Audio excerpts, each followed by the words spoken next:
Então, aqui, voltando na questão número 6 ali, continuando a nossa correção, então a 5 deu a letra E, né? De acordo com o nosso cálculo ali. Qualquer dúvida depois vocês podem tirar, tá? No projeto de uma bicicleta elétrica de 250 watts de potência, os projetistas não querem que a corrente elétrica ultrapasse os 10 amperes, para evitar mais custos e dificuldades no isolamento do circuito elétrico e na segurança dos usuários. Nesse caso, qual deve ser a tensão da bateria? Aí agora também nós vamos calcular a tensão, tá bom? Vamos para o quadro também. Então, essa daqui, gente, já foi fornecida ali para vocês a corrente elétrica, né? Que tá aqui, 10 amperes, já coloquei aqui no cantinho, e a potência também já foi, de 250 watts. O que a gente tem que fazer? Colocar na fórmula a potência igual a tensão vezes a corrente elétrica, tá? Então, a potência eu já tenho lá, 250, coloquei aqui, 250 watts. Igual a tensão eu não sei, é o que a gente quer descobrir, vezes 10 amperes, que é a corrente elétrica, que também a gente já tem informação. Então, o que eu faço? Eu fiz aqui, eu simplesmente substituí na fórmula, 250, estava lá multiplicando lá o 10, passa para cá dividindo, tensão elétrica vai ser 25 volts, tá? Continuando as questões ali, agora número 7, o que é um dínamo? Então, a pergunta do dínamo, né? É um dispositivo que transforma energia mecânica, né, em energia elétrica. E ele é um tipo de gerador. Né? O dínamo. A 8. Quais são as semelhanças e as diferenças no funcionamento de um dínamo em relação a uma usina elétrica, tá? Então, a semelhança, ambos produzem energia a partir do movimento, que é mecânica, né? E ambos, semelhança, tá? Funcionam com o princípio da indução eletromagnética. Diferença agora. Um dínamo não consegue fornecer energia em larga escala, nem necessita de condições climáticas, tá bom? Então, essas são as diferenças. Agora, a B.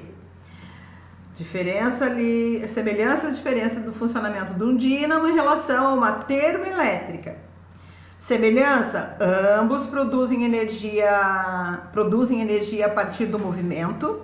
Ambos funcionam com o princípio da indução eletromagnética. Diferença, um dínamo não consegue fornecer energia em larga escala. Um dínamo não necessariamente emite gases poluentes também, né? Então, seriam essas as diferenças aí. Semelhanças e diferenças. A questão 9 agora diz assim, ó, qual é o papel dos transformadores na transmissão e na distribuição de energia elétrica? Cite 2 aparelhos que façam uso de transformadores, né? Então, aqui, ó, os transformadores, eles servem para alterar a tensão elétrica em um circuito, tá? Eles são úteis na transmissão de energia elétrica em larga escala, né? Em especial para diminuir as perdas de energia, né? Perdas de energia e o efeito Joule que a gente já falou, né? Em redes de alta tensão, eles são usados, né?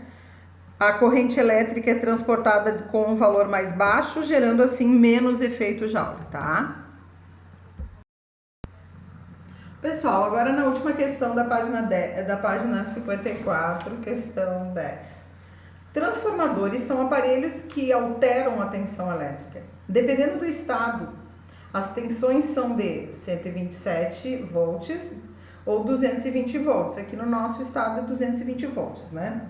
No passado, a tensão mais baixa era de 110 volts. No Rio Grande do Sul, ainda em Porto Alegre, na capital, é 110 volts.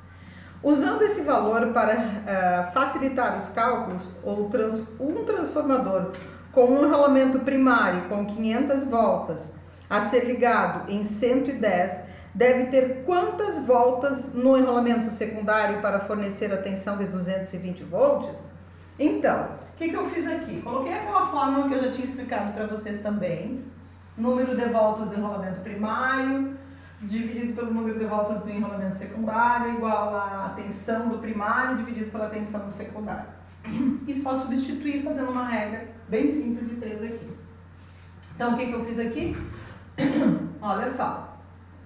Eu tenho 500, substituindo lá, que é o número de voltas do enrolamento primário.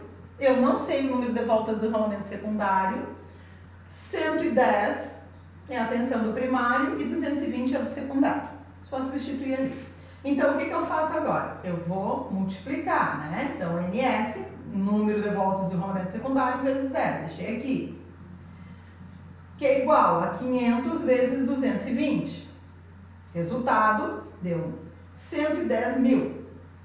Dividido pelo 110 aqui, que eu já tinha multiplicado. Então, vai dar 1000 número de voltas do enrolamento secundário, que é o que a gente estava tentando encontrar, tá certo? Então, o valor é 1000. Número de voltas aí do enrolamento secundário, certo?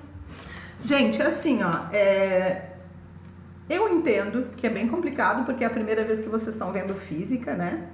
Mas é uma introdução à física, tá? Vocês não se preocupem, né? A gente vai também vocês vão ter mais aulas lá, quando vocês chegarem no ensino médio, vocês vão ter aulas de física, mas isso aqui é a base, tá? Pra gente entender, dar uma entendida aí no como é que quais são os cálculos que a gente usa, como é que funciona, vocês já vão ter uma base, tá? Na quarta-feira, vocês vão estar vendo esse vídeo na quarta-feira, né? Hoje, no caso, né? Eu quero que vocês, se tiver alguma dúvida em relação a essas questões aí, da hora do estudo, que eu passei como atividade para vocês fazerem, que era uma atividade avaliativa, se vocês tiverem alguma dúvida, tirem as dúvidas, tá? Então, não fiquem com dúvidas, tirem as dúvidas, tá bom? Um beijinho a todos, bom estudo, e na outra semana a gente já começa a apostila nova, tá bom?